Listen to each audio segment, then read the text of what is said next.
our family wasn't unique. And that's, as we talk about Chicago and the South Side, Mom always said, 'cause she's the one that'll keep our little heads down, will keep us humble. She's like, there are a million Craig and Michelle and Baracks out there. It's just that our stories don't get told. We get caricatured because of the color of our skin, because of fear, because of a whole lot of stuff, because we don't know each other.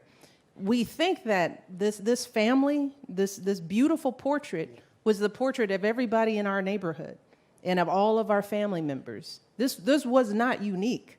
Everyone we knew got up every day and did what they were supposed to. Yeah. They held down jobs. They kept their lawns mowed. They strived to give their kids good values and access to better things, which is one of the reasons we moved from Martin Luther King Drive to 74th and Euclid, because my mom wanted us to have access to then what were better schools. But unbeknownst to us, we grew up in the period, as I write, called white flight.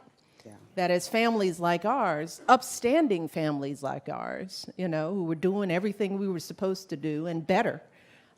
As we moved in, white folks moved out because they were afraid of what our families represented. And I always stop there when I talk about this out in the world because, I want to remind white folks that y'all were running from us, because this family, yeah. This family with all the values that you read about, yeah, you were running from us. And you're still running because we're no different than the immigrant families that are moving in, the families in Pilsen, the families that are coming from other places to try to do better. Yeah.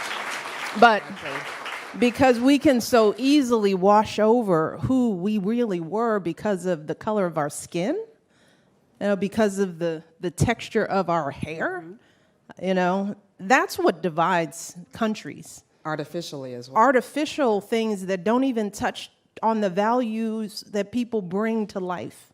And so, yeah, I feel a sense of injustice. And this when you're young. People are running from you, and you can see it. You can see it all of a sudden. Because we grew up with friends of all races. When we first moved in, Rachel Dempsey and Susan Yacker and I. You had friends of all races. We played together. There were no gang fights. There were no territorial battles. But yet, one by one, they packed their bags and they ran from us. And they left communities in shambles. So when you hear Theaster talking about the respect that's in community, that history that's there, especially in Chicago, especially on the South Side, we were a part of creating that history, and a lot of people walked away from it.